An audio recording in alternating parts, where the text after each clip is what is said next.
La Secretaría de Sexualidad y Género del Centro de Estudiantes de Filosofía y Humanidades de una universidad publicó en su perfil de Facebook diversas imputaciones en contra de un estudiante a quien la acusaban de ser violador y además de haber realizado actos constitutivos de violencia psicológica en contra de una alumna de la facultad. Cada vez más frecuente que los dichos de una persona finalmente terminan siendo una suerte de condena, ¿verdad? Donde obviamente el debido proceso no se advierte. Y nos llevamos por delante la imagen, ¿no es cierto?, el derecho a la propia imagen que cada uno tiene de sí mismo. Fue esa garantía constitucional que un grupo de estudiantes argumentó a través de un recurso de protección fue transgredida con las publicaciones en la red social. Los derechos fundamentales son el máximo objeto de protección de todo el sistema jurídico, pero al mismo tiempo, como todo derecho, también tiene límites. Y el gran límite de la libertad de expresión es la proscripción de los discursos de odio. La acción constitucional fue desestimada en primera instancia, pero la tercera sala de la Corte Suprema la acogió. El máximo tribunal estableció que las publicaciones afectan el derecho a la honra de quien es calificado peyorativamente en razón de una conducta que puede ser tramitada y eventualmente sancionada en el área penal. La Corte Suprema lo que hace es revertir el fallo inicial de la Corte de Apelaciones de Santiago, ¿ya?, que había estimado rechazar ese recurso de protección que habían incoado algunas personas que se sentían afectadas justamente en su derecho a la honra y a la manera en cómo ellos son vistos, ¿verdad?, frente a los demás. Diversos principios del derecho moderno como el discurso del odio y algunos conceptos mundiales como la neutralidad de la web fueron enunciados en esta causa. Aquí los profesores de Derecho Informático nos van a señalar que hay un principio que es el de neutralidad de la web y que en función de eso los estados tienen que tener la mínima intervención posible en los contenidos de la web. Y claro, les retrucaremos que si hay temas de derechos fundamentales involucrados, tenemos que ver cómo la intervención estatal se justifica. La Corte Suprema ordenó a la unidad universitaria la eliminación de todo registro de las publicaciones impugnadas de Facebook junto a todos los comentarios relativos a ellas y las publicaciones impresas con fotografía del afectado que fueron distribuidas en distintos sectores de la Casa de Estudios Superiores. ¡Dios mío! ¡Dios mío! La película Los 33, basada en la historia real de los mineros atrapados durante más de 2 meses en la mina San José, fue un éxito cinematográfico. Lo que la compañía 20th Century Fox no pudo prever es que tendría que aclarar en un juicio civil las escenas en donde usaron una réplica de la cápsula Fénix 2 que permitió la extracción de los mineros. Quien diseñó esta cápsula en Chile, que además la patentó, estimó que se habían vulnerado sus derechos y por lo tanto demandó a esta empresa cinematográfica para que se le indemnizaran los perjuicios. La demanda civil la dedujo Jorge Rebeco, dueño de la patente de la cápsula que se utilizó para el rescate, y la presentó argumentando una supuesta infracción a la Ley de Propiedad Intelectual y Propiedad Industrial, que se refiere directamente a las patentes de invención. Una patente de invención es un derecho exclusivo que concede la ley a quien ha desarrollado algo completamente nuevo y que tiene aplicación industrial. Este es el caso, es algo nuevo que tiene aplicación industrial y otorga un monopolio para producir, vender o comercializar ese objeto. En el litigio civil, el dueño de la patente de la cápsula Fénix demandó a 20th Century Fox por $20.000 millones por el supuesto perjuicio económico que habría sufrido y que, según aseguró, era el precio que el infractor debería haberle pagado por el otorgamiento de una licencia para explotación comercial. No se logró acreditar en el juicio que esa patente, que el invento patentado fue el que se utilizó en la película. Más bien en la película lo que se habría utilizado es una maqueta que se refería a esta cápsula. La magistrada del Sexto Juzgado Civil de Santiago, Romy Miller, rechazó la demanda. En su fallo, estableció que el demandante no pudo acreditar que en la película se usó el objeto patentado y no una representación material del invento que sirvió como medio para salvar 33 vidas y que gracias a esa hazaña fue retratado en la pantalla grande. La Corte Suprema acogió un recurso de protección y ordenó a la Municipalidad de Talagante el retiro en el menor plazo posible del cableado aéreo en desuso de servicios concesionados de telecomunicaciones y electricidad. La Corte de Apelaciones ampara el derecho a vivir en un medio ambiente libre de contaminación en el ámbito de la protección del paisaje, y en este sentido estima que ese es un componente que eventualmente puede afectar la calidad de vida de las personas. En fallo unánime, la tercera sala del máximo tribunal confirmó la sentencia dictada por la Corte de Apelaciones de San Miguel, que acogió la acción cautelar tras establecer que la presencia de cables en desuso afecta el derecho de los habitantes de la comuna a vivir en un ambiente libre de contaminación. Acá en el fondo son dos derechos constitucionales. Uno que es el derecho a la vida y a la integridad física por considerar que en el fondo el hecho de que existan estos cables ponen en peligro la libre circulación de la gente en las calles, que la gente se puede tropezar, le entorpece en el fondo la vista cuando está manejando. Ese es por un lado. Y lo principal es el derecho a vivir en un medio ambiente libre de contaminación, por entender que esto contamina el paisaje y la belleza escénica propia de las ciudades. El fallo estableció que los cables se convierten en escombros de acuerdo a lo establecido en una circular emanada por la Subsecretaría de Telecomunicaciones, al no cumplir con la función para la cual fueron instalados y estar en desuso. Se genera porque, por una parte, los cables son de propiedad de las empresas de telecomunicaciones, pero los cables se instalan en postes que son de las empresas de distribución eléctrica y además cruzan un espacio que es administrado por las municipalidades.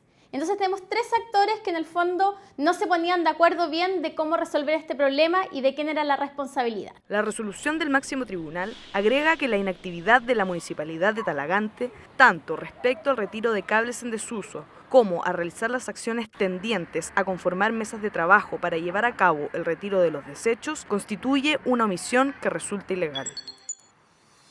Levantar el brazo para pedir un taxi, salir a comer o incluso ir al supermercado son acciones cotidianas que con la introducción de nuevas tecnologías parecieran ser cada vez algo del pasado. Con solo un clic, usuarios de dispositivos móviles requieren estos servicios mediante aplicaciones, un fenómeno que en Chile va en aumento, principalmente en servicios de transporte de pasajeros y de entrega de productos a domicilio, servicios que proporcionan conductores y repartidores de las distintas aplicaciones existentes en el mercado, y con ello aparecen una serie de vacíos legales. Uno de ellos es que las personas que entregan estos servicios no tienen ningún tipo de protección laboral.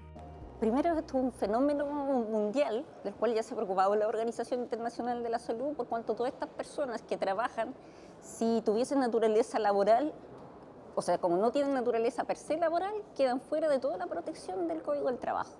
Si quisiéramos establecer que el trabajador de una determinada plataforma es o no trabajador de acuerdo al Código del Trabajo, deberíamos hacer tantas leyes como plataformas existen. Porque efectivamente la relación que tiene, por ejemplo, una persona que presta hoy día servicio en Corner Shop no necesariamente es la misma que funciona Rapid, que funciona Globo, que funciona a cualquier hora. Y es que para las aplicaciones, los conductores de autos, motos o bicicletas no son considerados ni como empleados ni trabajadores, y con ello, además de no poder demostrar relación laboral a través de un contrato formal suscrito en Chile, no pueden optar a derechos garantizados para trabajadores del país, tales como imposiciones, acceso a la salud y los diversos sistemas y derechos de seguridad social. Actualmente, por mucho que se puedan realizar estos servicios mediante el prestador con la plataforma, ni siquiera hay una relación comercial como con boletas de honorario, como para poder establecer responsabilidades. Y la plataforma se libera contractualmente. No se sabe si somos trabajadores, si somos conductores activos, si somos mini empresa. No hay nada que nos fije a alguna rama. Esto de la modalidad es un lenguaje que es engañoso, absolutamente engañoso, pero el transporte es exactamente el mismo que ejecutan los taxis. Horas de trabajo no definidas o la falta de cobertura ante eventuales accidentes en los trayectos es algo que preocupa no solo a quienes prestan servicios a estas aplicaciones, sino que también a los diferentes poderes del Estado ante diversos vacíos legales que se han generado con la proliferación de estas aplicaciones. Tenemos en nuestro país efectivamente un vacío legal a ese respecto.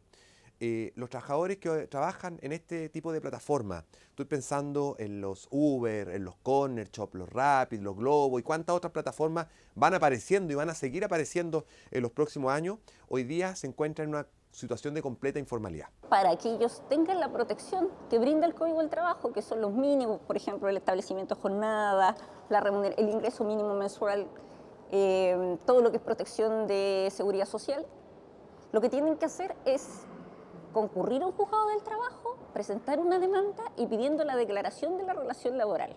La relación laboral entre trabajadores y las aplicaciones digitales puede ser demostrada desde distintos ámbitos.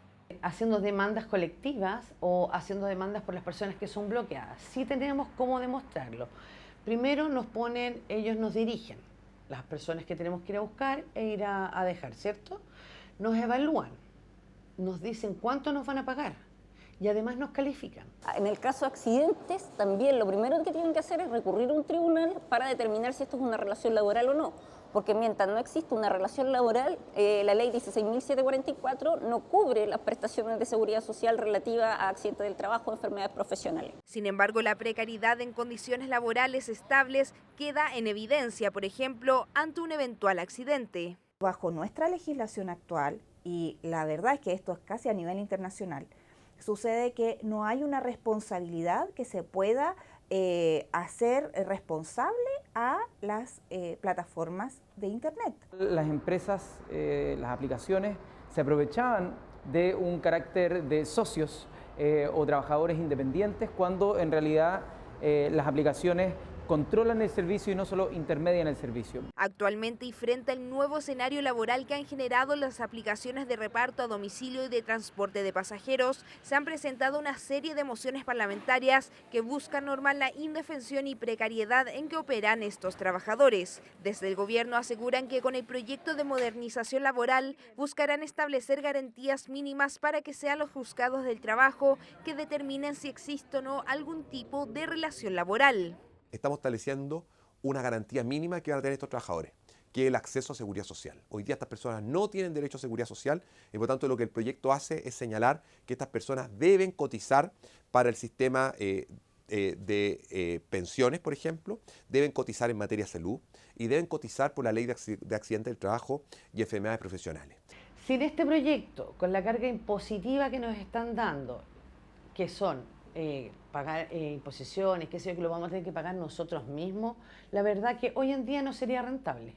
No sería rentable ser trabajadores y que nosotros mismos nos tengamos que pagar todo, ¿cierto? Esto debería pagarlo la empresa. Actualmente un proyecto de ley busca establecer y esclarecer la relación laboral que existe entre trabajadores de aplicaciones y las empresas. Si vamos a legislar, creemos que tenemos que ser claros. Son muchas de las cuestiones que nos animan a nosotros a tener certeza absoluta de que acá hay una nueva forma de dependencia y subordinación que se alejan, por supuesto, del marco del código laboral existente, pero que tenemos que incorporar aquellas cosas que dan cierta seguridad y garantías a quienes prestan estos servicios. A todo aquel que trabaja en aplicaciones. Pero todo va a depender si ellos lo siguen moviendo dentro del Congreso, porque hay muchos proyectos que quedan estancados, que son presentados, pero no suman, porque el Ejecutivo no lo empieza a mover. De acuerdo a cifras de la Comisión Nacional de Productividad, el 27% de los trabajadores de aplicaciones de transporte prestan este servicio como único o principal ingreso, mientras que las apps de delivery es casi el 25%. Nuevos escenarios laborales sin definiciones concretas para los trabajadores que hoy circulan sin una serie de protecciones, derechos y beneficios establecidos en la legislación chilena.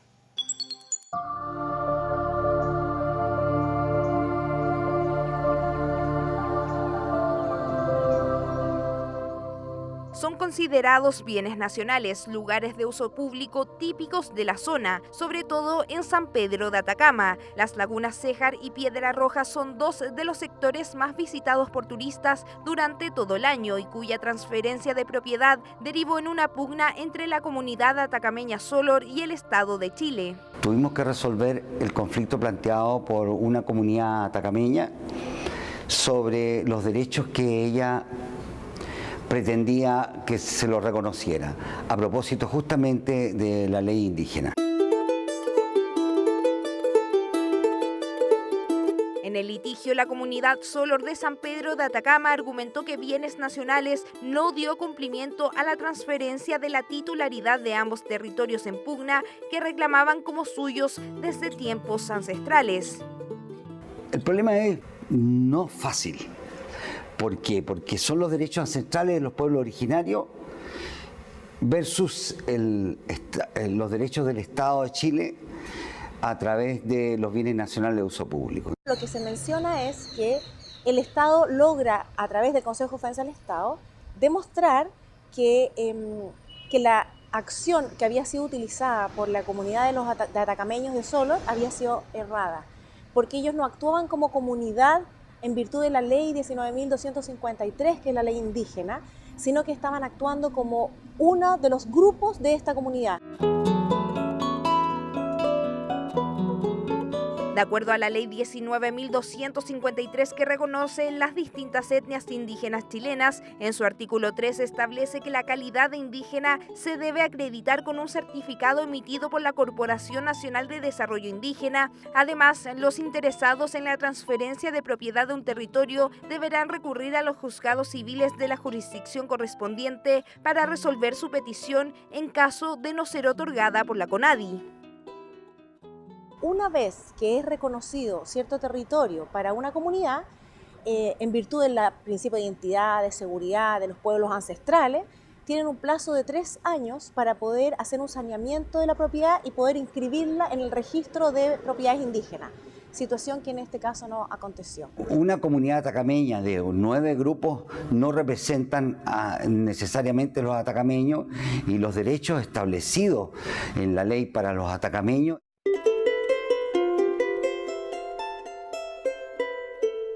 La Corte de Apelaciones de Antofagasta determinó revocar el fallo de primera instancia dictado por el primer juzgado civil de la ciudad, argumentando que del solo hecho de ser bienes nacionales no se puede concebir ni siquiera una posesión que presente prescripción, además de asegurar que un determinado grupo de atacameños no representa a la etnia en general.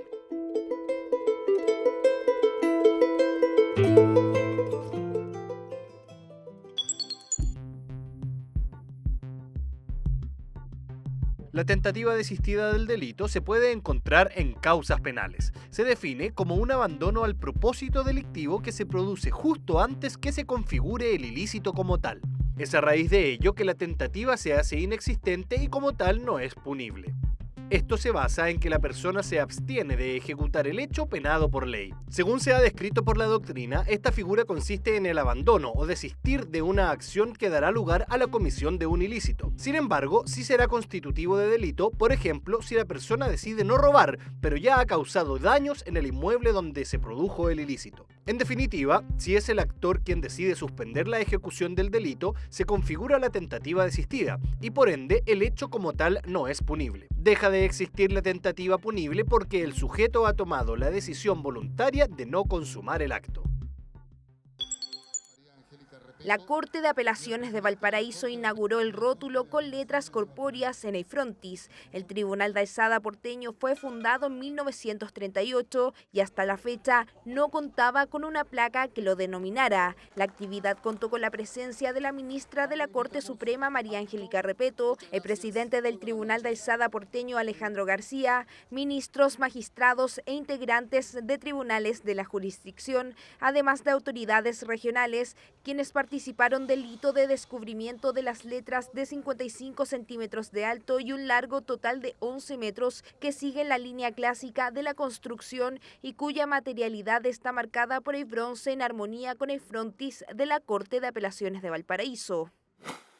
El Poder Judicial presentó en Arica el Código Iberoamericano de Ética Judicial. La instancia estuvo encabezada por la ministra de la Corte Suprema, Rosa María Maggi, y contó con la presencia del presidente de la Corte de Apelaciones de Arica, Pablo Zavala, y autoridades regionales. El objetivo del seminario fue dar a conocer los aspectos más destacados de este instrumento internacional, cuya elaboración se impulsó en la Cumbre Judicial Iberoamericana y se creó no solo para guiar la conducta de los juzgadores y auxiliares, sino también para facilitar la reflexión ética sobre los diversos aspectos de la función que desempeñan.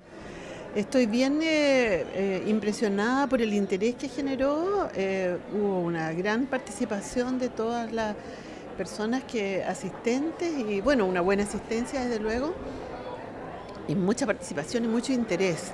Yo creo que la gente está bastante comprometida con el tema y vamos avanzando hacia un código de ética para Chile.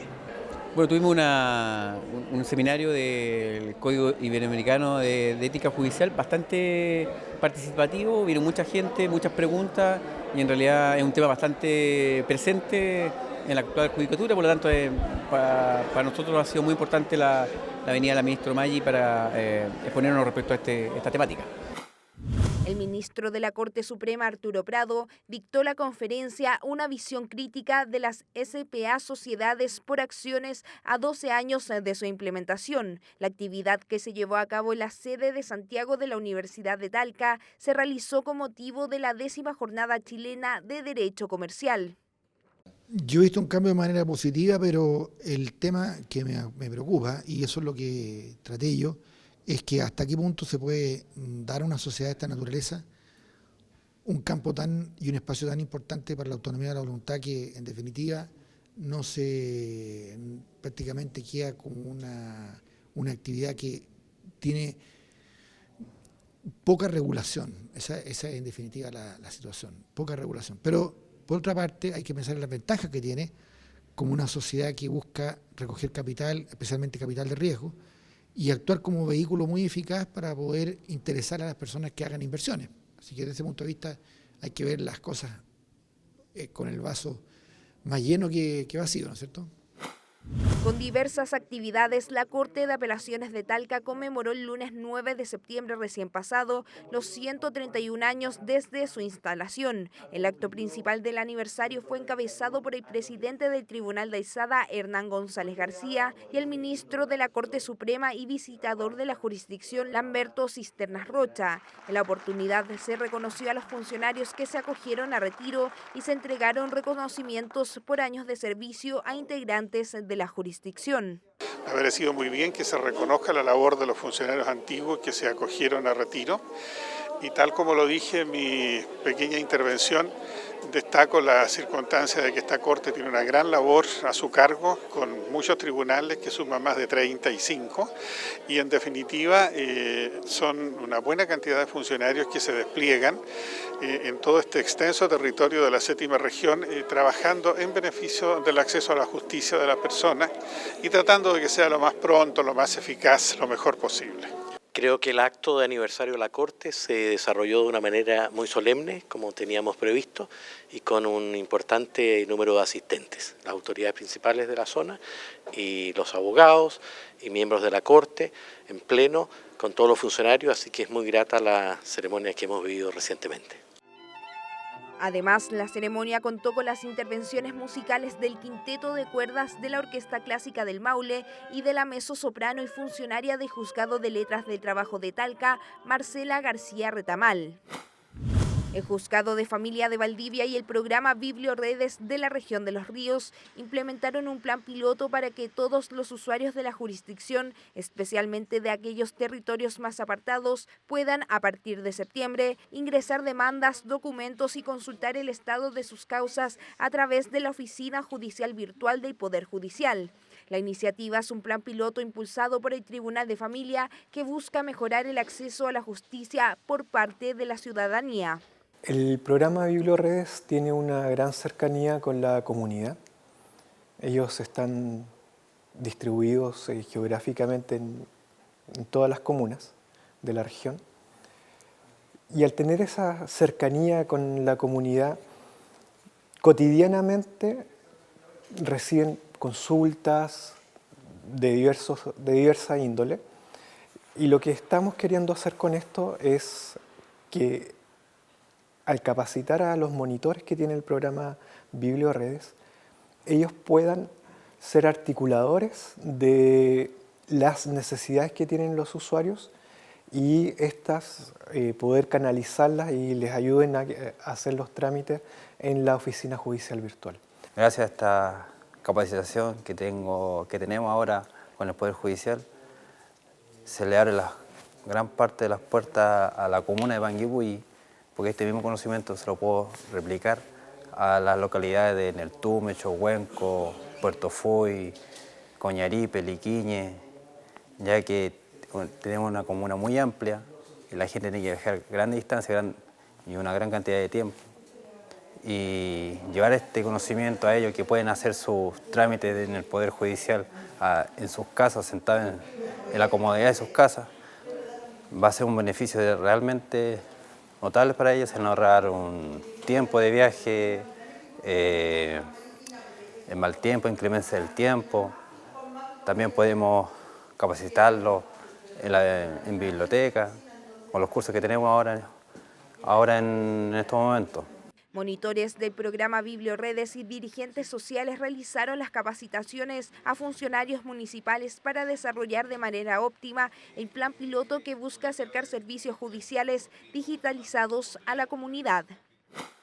El Tribunal de Juicio Oral en lo Penal de Antofagasta realizó una jornada interinstitucional de simulación de declaración en un juicio oral utilizando la entrevista videograbada. En la instancia participaron todas las instituciones vinculadas al sistema a menos de un mes de que entre en vigencia en su primera etapa la Ley 21.057 que regula las entrevistas videograbadas y declaraciones judiciales de niños, niñas y adolescentes víctimas de delitos sexuales o violentos. La simulación ha sido poner en escena, en cierta manera, el escenario que se va a producir cuando entre en vigencia la ley de entrevista videograbada.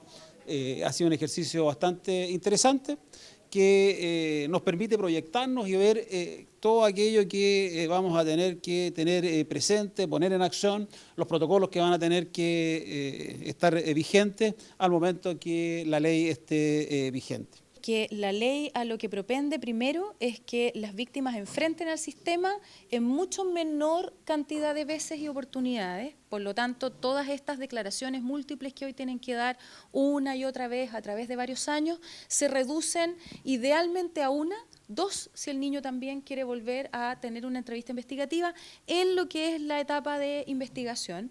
Y una segunda oportunidad es en el juicio oral. Cuando ya ha avanzado la causa y finalmente tiene que él contestar las preguntas de las partes para que frente al tribunal.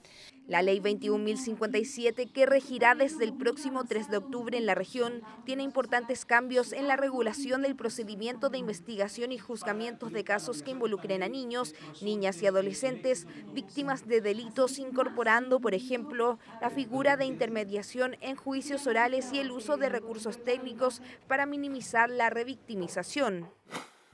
En la Corte de Apelaciones de San Miguel se desarrolló el conversatorio Habeas Corpus Inmigrantes, actividad organizada en el marco del reciente aniversario del Tribunal de Alzada en conjunto a la Academia Judicial. En la instancia participó la ministra de la Corte Suprema, Andrea Muñoz, ministros y jueces de la jurisdicción sanmiguelina.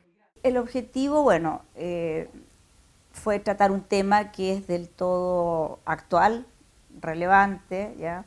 Y que cada vez va a ir siendo, es una materia que cada vez vamos a ir viendo más, sobre todo las Cortes de Apelaciones, la Corte Suprema. Estoy muy contenta porque creo que fue bastante buena la convocatoria y es un tema importante y además entretenido, de alguna manera terrible por un lado, pero muy bonito por otro como para estudio, y creo que se logró el objetivo. Ha sido una actividad que realmente permite intercambiar ideas. Los ministros y jueces formularon preguntas que pudieron ser atendidas desde los conocimientos adquiridos en la revisión jurisprudencial.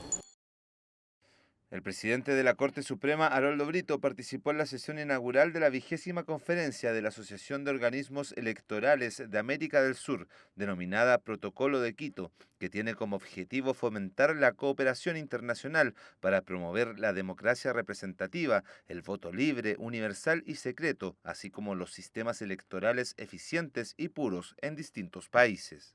Es una reunión del Protocolo de Quito, que es un acuerdo de los estados de América del Sur relativo a la difusión, a los estudios, al acercamiento crítico a los procesos electorales, que se hace en conjunto para generar mejores condiciones a las elecciones en América.